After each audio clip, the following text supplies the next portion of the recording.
You don't ever go to Tirupati and come back without a laddu. The laddus at the temple are globally famous, but now they're in the news for the wrong reasons.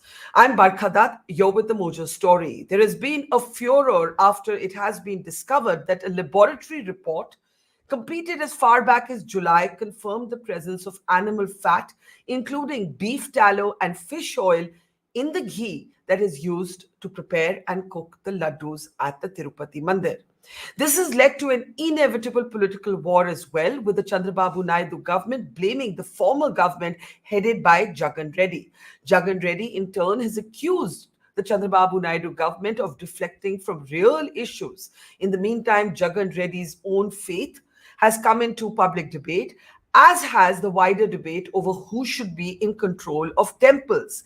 The temple board that looks after administrative matters concerning the Tirupati Mandir, like temples everywhere else in the country, is a board that is appointed by the ruling party, by the ruling government of the state. To explain how this has happened or how it might have happened and who should be held responsible for it, I want to welcome a very special guest on the program today. We have Dushyant Sridhar joining us. Dushyant is, of course, a very well-known, very popular, much followed Vedic scholar, Vedic speaker, but he's also the author of a recently published book, Ramanayam Volume 1, which, as the name suggests, there should be many more editions of the Ramayana coming from Sridhar. So Dushyant Sridhar. So it's a pleasure to have you with us, Dushyant, and good to see you. And congratulations. We know you've just come back from a major award ceremony. So felicitations on that. Let's start with what has happened here. You know, I was sharing a story. My mother was a journalist with the Hindustan Times many decades ago. And at that time, there used to be something called Shuddh Vanaspati. And she had uncovered how Shuddh Vanaspati was laced with beef tallow. So these things, the attempt to contaminate and adulterate ghee, they do take place. But how do they take place at a temple as famous, as publicly, in a sense, followed as the Tirupati temple? As I said, the Tirupati Laddus are globally famous. And there's a whole story to how they're prepared, and we'll get to that. How could this happen, Dushyant? Namaskaram Barkha and namaskaram to all the viewers of Mojo Story. Thanks for those kind words. Thanks for those blessings as well. Coming to, yes, Tirumala Tirupati Devasthanam is a very revered, very acclaimed Devasthanam in the world. As a Hindu temple, it has a very big global recognition, and it has a very, very rich past. I will talk about the past, the references to Tirumala Tirupati in the ancient literature, right from the Rig Veda to the Tamil literature, to all of that later. Very quickly, to answer your question as to how could this adulteration happen, at the outset, I've told in many of the interviews, Barkha, the moment we saw the report come that there are traces of fish oil and all of that, my only prayer was, hope it is tested again and it is proven false. So, this is not some good news that you want, something to fall to. I honestly felt there should be three or more tests that is done. I'm sure it will be done. And after the sampling is done and after the test results come, I just pray, I just hope to Sri Venkateshwara Swami that there is no such adulteration in the ghee that was procured. But as of now, the only report that is available is this. And how this could have happened is either negligence on the part of the committee that procures the ghee, because the adulteration has happened in the ghee. Because technically the laddu has the bundi, which is made from a basin, and that's completely a vegetarian product. So that's a vegetable based product. So we get it from pulses, and then we have raisins, and then we have badam, and then we have cashews, and then we have lavangam and all of that. Then crystals, we call it kalkand, which is candy, sugar candy. So all of that is found. So there is no question of seeing animal in it, but the only product that comes from the animal is the ghee. And this is the only product, which ingredient that could get adulterated. And looking at the report, it seems that there could have been traces of fish oil and beef and tard and all of that. That's very devastating. See, even before you go to the next question, Barkha, my point is, It is not about choosing to be a vegetarian or a non-vegetarian, because the constitution has given the right to every citizen to eat what they want. But when it comes to the Hindu practices, when it comes to temples, there are rules called the Agama Shastras. So Agama goes well in hand with Nigama. Nigama is Vedam. And Agama tells you the principles of the Atma, the connection of the Jivatma with the Paramatma, how the Paramatma manifests in a Divya Mangala Vigraha, and how it has to be installed. So the Agama for the temple is Vaikhanas Agama. So the Vaikhanasa Agamam is so clear in laying out down the rules how the temple should be run. Even in the Prasadam, you'll be surprised, Barkha. Chilies are not used. Red chilies are not used. And we don't use oil, and it's only ghee. So forget about beef or tard. Even oil isn't used. Even red chilies aren't used. And such being the rules, I do not know in how many containers did the contaminated ghee come. And was it for a certain period of time that this contamination was found? And was it found after they changed the vendor or after they changed the ghee? I do not know anything of it. I do not want to play into the politics. But as a practicing Hindu, it is kind of devastating to see this news. Yeah, and I think what you're saying is that this is not a debate, larger debate on vegetarianism vis-a-vis meat-eating practices. It is about a certain codified, set of instructions and rituals which don't just forbid meat; they also forbid oil and red chilies. And I think that's important to understand. What is the symbolism, or what does this laddu mean to the devotees? See, prasad is a very big part of all, many faiths. You even not just mandir and prasad, you go to a gurdwara and you will come away with, kada prasad and so on. So the prasad has been a big part of our subculture, Dushyant. But explain the prasadam at the Tirupati mandir in particular. And, I think we did a little bit of research on how this laddu is prepared, what is its history, but I know you'll know much better than any of us, so do tell us. Again, it's a pleasure to talk about one of the most revered, respected shrines, temples of this world, Tirumala Tirupati. Yeah. See, the very hills, it's called a sit of 7 hills, Barkha, and the reference to this is found in the Rig Veda. The Rigvedic mantram says, Arai kane vikate girim gaccha sadanve, shirim bitasya chevishtve chatayamasi. This is the Rigvedic Rig that says, oh, it tells the follower, walk towards that hill from where all your Purva Janma Papam, your the accrued papas will go away and you will always seek bliss. So it talks about Shirim Bitasya, this Pitham where Mahalakshmi permanently stays, where this is the hill of prosperity.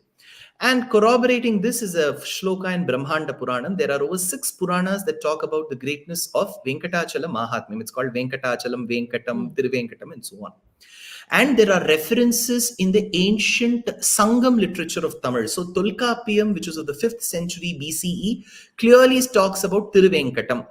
And whenever they talk about the land where the Tamil language was spoken, the ancient Sangam literature says the northern boundary is the hills of Tirumala. And there are references in Kambaramayanam, there are references between the 5th and the 8th century by the Alvars, the mystic saints. And then Bhagavad Ramanuja, 1000 years before, he said, Brahmani Srinivase in his magnum opus called Sri Bhashyam.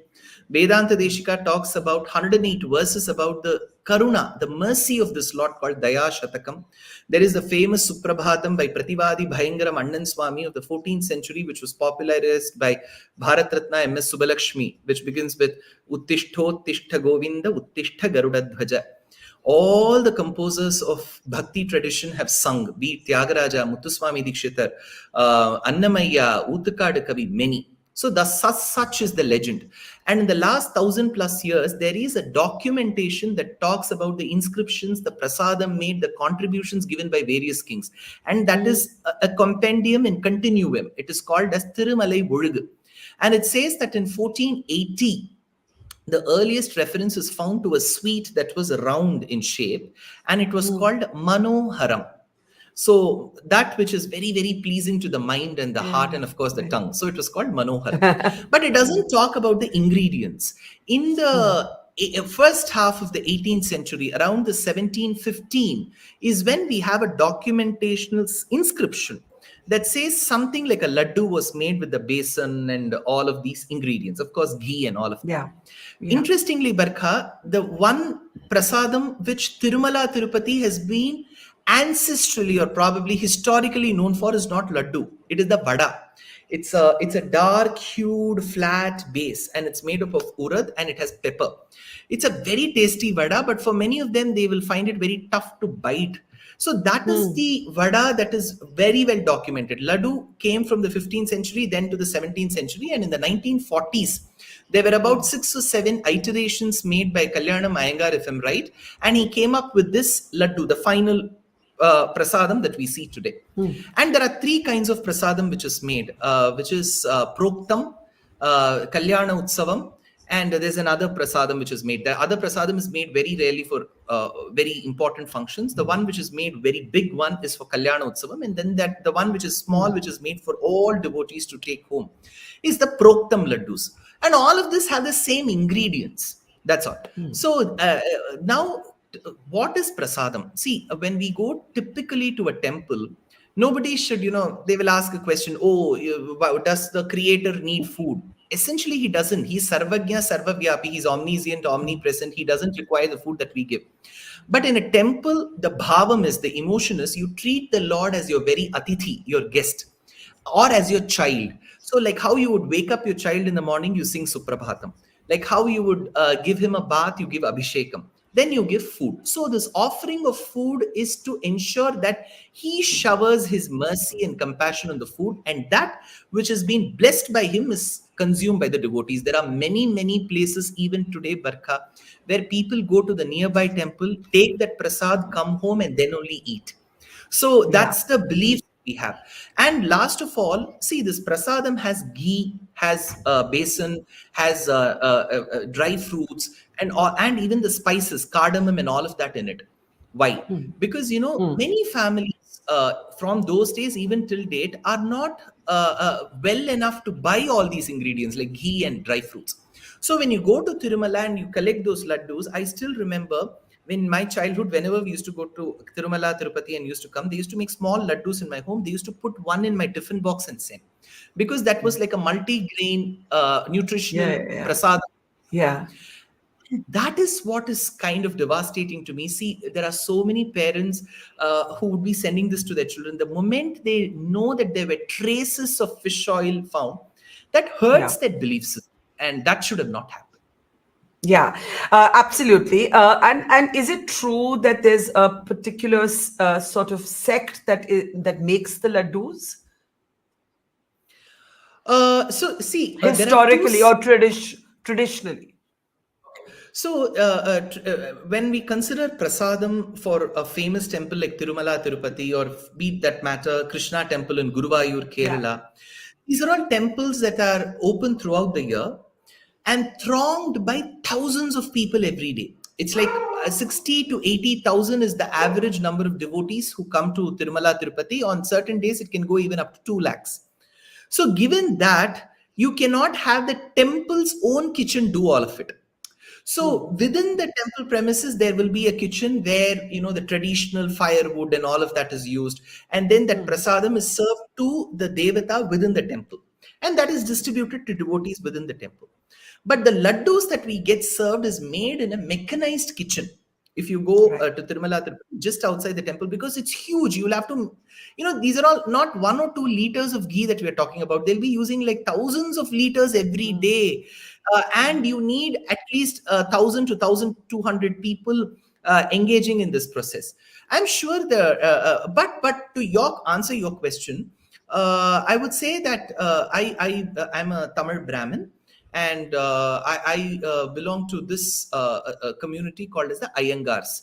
So traditionally, Iyengars were deployed in making of the laddus. Yeah. Honestly, I can't comment more about this because I'm not sure who is making it today, and and we are not allowed access to that kitchen because of the food hazards and precautions and all of that. So it's a prasadam place, so we can't go. So in those days, yes, Iyengars were involved. Even today, there should be presumably a large number of Iyengars. This is all I can say. I actually asked you because our common friend Vikram Sampad did tell me that you were from the community that traditionally the Iyengars were the ones who made the laddus. That is correct, right?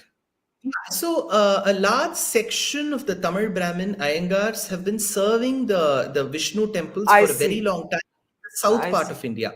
So, if you go to any Vishnu temple from Sri Hmm. Rangam, the famous ones, Kanchipuram, to Tirumala, Tirupati, to many temples in the southern part of Karnataka, and majorly all Vishnu temples in Tamil Nadu, it is the Iyengars who are the priests and also who form a major section of the cooks. So, we call it Madappalli, and that's where the food is made, and for Bhagavan the prasadam is made, and a large section of them come under the Iyengar community. But given the scarcity of resources, human resources today, and I'm not sure if all temples deploy Iyengars, or they could be deploying other sects and communities as well. Okay, very interesting. Now let's come to what's happened. As you said, it's devastating to the belief of hundreds of thousands of people, men, women, children, the elderly. My question to you is this: this report came out in July. We are in September. Firstly, it is not clear why it has taken this long for it to come into the public domain. Two, there is a huge debate ongoing about, who are the vendors, who was it outsourced to. In this particular case, the talk is of a Tamil Nadu based company, a private vendor. How could this happen? Where do you think the weak link is? And there's also a lot of political noise. There's political noise. The two parties are arguing in Andhra Pradesh, Jagan Reddy and Chandrababu Naidu. There is also a debate over faith. There's a debate over who should be on temple boards. So I'm going to try and unpack this one by one. Is the problem the way the vendors are chosen? What is the problem? Okay, so two things that come to my mind right away, like top of the mind recall, is one. I This is an overall thought. I wouldn't say this is completely because of that. The government, be it the central government or the state government in any state, has no business to be in temples. I'm very clear about it because whatever reason they give, Irrespective of which party it is. whichever party it is, it doesn't matter. Right. Yeah. See, at the end of the day, when it comes to religion and religious interests, we keep telling and keep reminding people in every debate and discussion that we're a secular country. So, in a secular country where it is presumed that the government has no official religion of its own, why should one religion alone have control? Why aren't the other religions having? So my point is, I'm Mhm. not saying okay, you've taken control of temples, take control of mosques. No, it's the other way around. So extend the same courtesy to us. See, so that's one thing that comes to my mind immediately as a blanket thing, because there are lots of layers in it, Barkha. Because when you take a TTD board or anything, the highest person will be appointed by the state government. And in this Mhm. case, okay, I'm not casting any kind of doubts or anything, but here it happens to be the uncle, the paternal uncle of Sri Jagan Mohan Reddy. You Mhm. can say that the person was elected to Rajya Sabha, he's an independent person, and all of that, but they are related is the truth. One. And second thing, if I all the debates that I've been seeing, because I do not know the details, they gave a list of people who were there from the YSRCP, and they also say that the religion that they are affiliated to is not Hinduism. So my question is, why? See, why would you appoint Dushyant Sridhar to a Jama Masjid board? That's my question. Mhm. So, in a temple that believes in religious practices in Agama, why should the government be there, and especially a list of people from the ruling dispensation of a different religion be there? So, all this does raise a lot of questions, Barkha. And in the last 5 years, we cannot say that the temple was bereft of controversies. It was marred with controversies. There were lots of tickets issued of the buses that ply from the foothills to the top that carried calls for conversion behind the ticket, and all that was quite factual and verified. So, and Mhm. there have been lot of mushrooming churches, many, not one or two, many around the Tirumala hill. See, again, you can say that I would honestly bat for the thing that there's nothing called as a Hindu area, Christian area, Muslim locality in India. This is all one country. But why this sudden rise? Because we have seen the effect of demographics, especially in religion, changing in different parts of country. Now that you're back from Kashmir, we have known that there were some problems because of the religion as well. So why?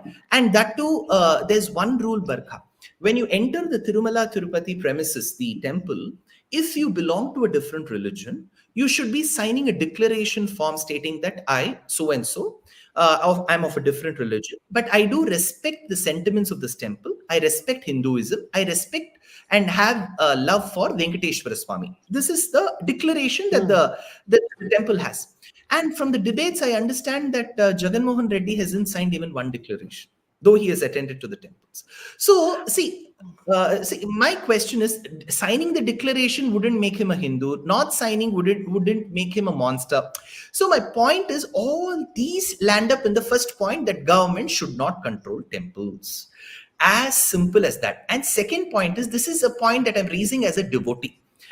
This has nothing to do with the government or anything. See, I have often told in my lectures, when you visit a place of worship, in case of Hinduism, our own temples, a devasthanam, a mandiram, Bhagavan himself is the prasadam. Bhagavati herself is the prasadam. When you look at Krishna, what jangri and jalebi and all that you want, he is my jangri, he is my jalebi. He is everything to me. I don't require anything. But over and beyond that, when you go to your parents' place, sure, when I go to my mother's place, she will not let me without eating anything. She'll say, take this and go, take that and go. Shall I pack this for you? So same case when you go to a temple, the parents whom we see as Devi and Devata, they are not going to send us empty stomachs. So they are going to give us some prasadam. So prasadam should be only in that quantity. The moment you make a prasadam, in large scale, like we made 1,100 tons of laddu, I personally as a Hindu take no pride in that. So then it becomes a mechanized process. And when you have to import like 15,000 kgs of ghee, one or two cases like this will come. So prasadam should be as simple as that. Okay, you've made a lot of different points, and I have a few questions, right? You said, why is the government involved in the control over temples when it's not involved in the control of mosques or gurdwaras or churches, right?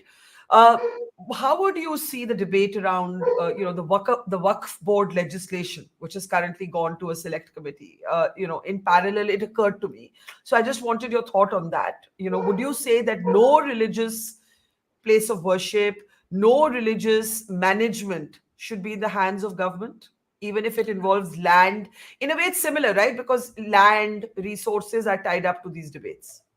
Okay, so I will give you a case that was that came into the point of discussion a fortnight back. This is a temple called Tiruchendurai in Tamil Nadu, in the state of Tamil Nadu, which has a maximum number of temples with like exquisite architecture. Here is a temple called as Tiruchendurai. It is a temple dedicated to Shiva, and there is Parvati. And this temple is a very age-old temple. There is a Sthala Purana to the temple. And the earliest reference is found of the first half of the 7th century by a Tamil mystic poet called as Tirujnana Sambandar. So he sings in his Tamil verses in chaste Tamil about the greatness of the deity there, the Devata there, who's Shiva and Parvati. He sings in beautiful Tamil verses, which is a part of the Panniru Tirumurai. So his timeline is documented, his verse is documented. So that I'm talking about the first half of the 7th century. And as the temple was already there, because he has sung on the temple, later, the grandfather of Rajaraja Chola, who lived 1,000 years back, Rajaraja Chola lived 1,000 years back, his grandfather was called Parantaka Chola, and he has contributed immensely to the temple, and we have stone inscriptions. And his daughter-in-law helped restore the temple. And to your surprise, you'll be knowing that this temple is a part of the Waqf board now.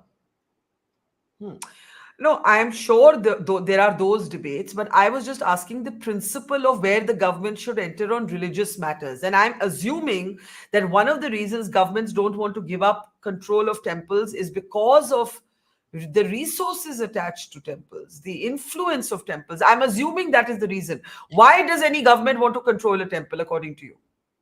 Okay, so see, when I have participated in debates regarding the government control of temples, one purva paksham, prima facie, that they lay is Yeah. they say that if we give the temples back to the Hindus, there will be discrimination. That's the premise that they have.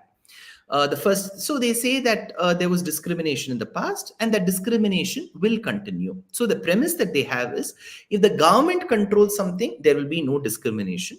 When it is given to the followers of a certain community, then the discrimination will begin. Let's take this as is. Now in that case, let's take the Muslims and the Christians. In the Muslims too, though they do not support a varna, a caste system, there is caste in Islam. So there are Pasmanda Muslims, there are Ansaris, there are Ashrafs. And if you look to the current governing body of most of the mosques and dargahs, I'm sure you'll find a large section of them being from the Ashraf and the Ansaris.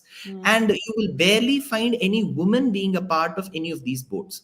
So if the premise is, if it is given back to the community and there is going to be discrimination, now you already have discrimination happening in the mosques. So that gives you all the more reason for the government to take the mosques in, like how temples have been taken, You're but you're they you're don't do it you're in the. base you're basically saying have the same rule, one yardstick for control over all places of worship. If the government isn't in control of mosques and churches and gurdwaras, then they shouldn't be in control of temples. If they're in control of temples, they should also be in control of the other places of worship, because discrimination is there in all faiths, in one or the other case, basis, basis gender, basis caste, and so on. All right.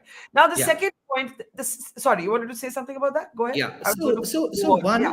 one Yeah. is the reverse argument that if you say that this rule discrimination is the major concern, then there is Yeah. already discrimination in the other religions as well. Then take their And places of also, and worship as also, well. and also, and also in Hinduism, that what how Dalits are treated on the entry of temples needs to be acknowledged. Okay, now, in that point, I would like to bring in that Tamil Nadu HRNCE that has been there in the debate for quite some time. So they Okay. they presumably have 36,000 temples plus under their control, under the board. Yeah. And there are multiple cases where the discrimination happens, not from the Brahmins. And for the last 60 years, it is only the Dravidian parties which have been ruling the state of Tamil Nadu. I don't think Congress, after the days of Kamaraj, and BJP has ever ruled the state of Tamil Nadu. They might have been a part of the ruling dispensation, but the ruling dispensation has largely been an Annadurai or a Karunanidhi or currently the Stalin-led DMK or MGR, Jayalalitha or Edappadi-led ADMK. So for the last 60 years, they are under the control. They have that HRNC and they control 36,000 plus temples of various denominations. It could be Shaivism, it could be Vaishnavism, Shaktism under their control.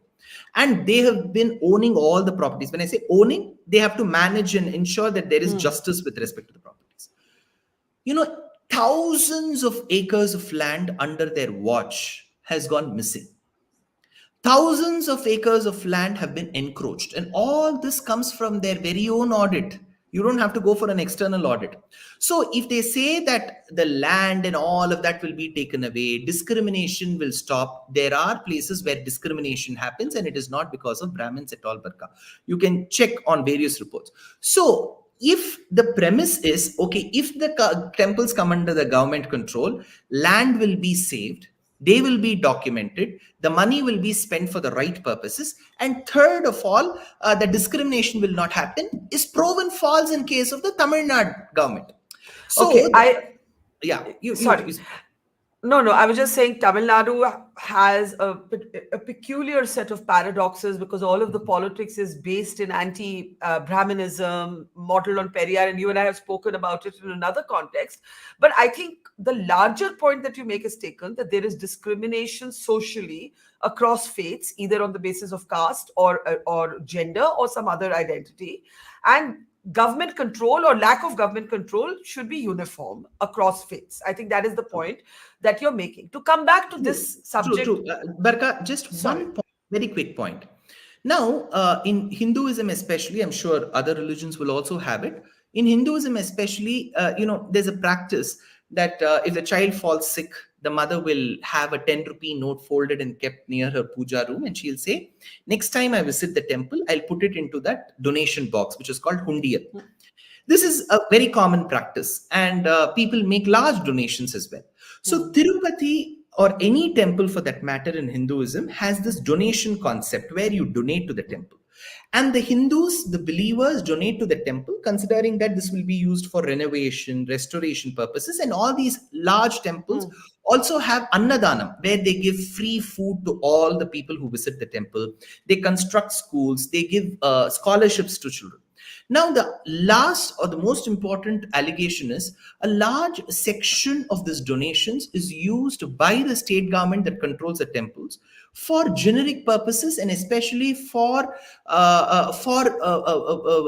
some cultural activities pertaining to other religions as well. So it is just not the government control. It is not about the administration. It's not only about discrimination. It is also about spending of the money, because that's where, so land is a form of wealth and donations is also a form of wealth. So all this also comes under question. I leave it to you now, please. Yeah, no, I actually, when I asked about the legislation around the Waqf board, that's the way I was also joining the dots, that governments do seek control over sources of revenue for them, and as I think somebody in our audience stream has just said, Hindu temples are like cash cows for every state government, irrespective of political party. And so we do have to remember the amount of wealth that is associated with some of these temples that no government obviously wants to give up control over. So that point is indeed well taken. But I want to come to your point of the religious identity of Jagan Reddy. You referred to it, you alluded to it. I've spent a lot of years reporting on the Indian military. And one of the concepts the Indian army has is of the Sarv Dharm Sthal, all religions at one place. The other very interesting concept they have is called the Mandir Masjid Gurdwara, the MMG. And the concept is that the commanding officer of a unit, if he is Muslim, he can still perform the arti. If he is Hindu, he can lead the namaz. That the uniform is the faith, and all other faiths are subsumed within it, which I think is a very beautiful concept, I think. Now, my question to you is, let us assume whatever, Jagan Reddy is a Christian, but he also believes in Tirupati, and the deity is Tirupati. Is that something that should be opposed, resisted, or criticized in this context? Okay, so I do get your point, and that's a very valid point. From my understanding of your interviews, you come from the very revered family of army serving people. I think you come. I'm not from an army family, but I've spent the last 30 years reporting on the army, so I feel like they're my family.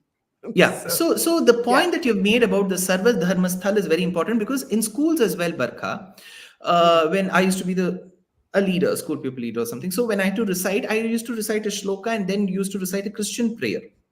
So that's a part, because schools, army, hospitals for that matter, many hospitals will have one for Ganesh, and then there will be a Jesus and all of that. But these all become public service areas. See, be it army, be it education, hospital, and all of that. So people from all places come. But a temple isn't. See, a Hindu temple is meant for Hinduism. As simple as that. Fair. So if a person is trying of another religion wants to enter the temple can have a rule stating that people from other religions are not allowed. That's the temple's policy. But if the temple says, okay, we do allow people, just that you have to sign the declaration, why didn't he sign? See, my problem is not with Sri Jagan Mohan Reddy being a Christian, becoming a chief minister, and thereby saying that because I'm a chief minister, I belong to all, I come to Tirumala Laddu. That's not the problem. But what made him not sign the declaration? It may be a simple thing, Barkha. But that's how it is. That's how it is. See, if you want to enter an army regiment, you want to enter a hospital, because that's a public service. But Hindu temple is not going to be public service. It caters to a certain religion. And if the temple's rule is sign the declaration, sign. And see, let's take, for example, Sri Abdul Kalam. Abdul Kalam was continues to be, I could be wrong, but the most loved presidents of this country. across different sections of the society, the Hindu society as well, the amount of love and respects that pour. Nobody can see him with the mask of Islam. Nobody. That's Abdul Kalam for us. Why? Wasn't he a true Muslim? He was a true Muslim. But what made him so special? Because his real love and respect for other religions came through his life. When he spoke, when he wrote, that respect did come. That could not be seen by the same set of people in Jagan Mohan Reddy. That's the difference. So it's not about Jagan Mohan Reddy being the Christian, because if in that case, why is Abdul Kalam loved? So Abdul Kalam is loved for that reason, because you could see that, people, Indians are very good at sensing that. They know this person genuinely loves all of them. That they couldn't sense in Jagan Mohan Reddy. Okay, let's end with coming back to why we know this after July, right? Chandrababu Naidu also has some things to answer about why this report, if available with them since July, why are people being told about it now? And what do you think should happen next? Okay. So with respect to the timing of the report, honestly, Barkha, I don't follow the Andhra politics to a great extent. I know that there has been a perennial rivalry between the two leaders, who's Chandrababu Naidu and Jagan Mohan Reddy. That's for a political exponents like you to go into detail.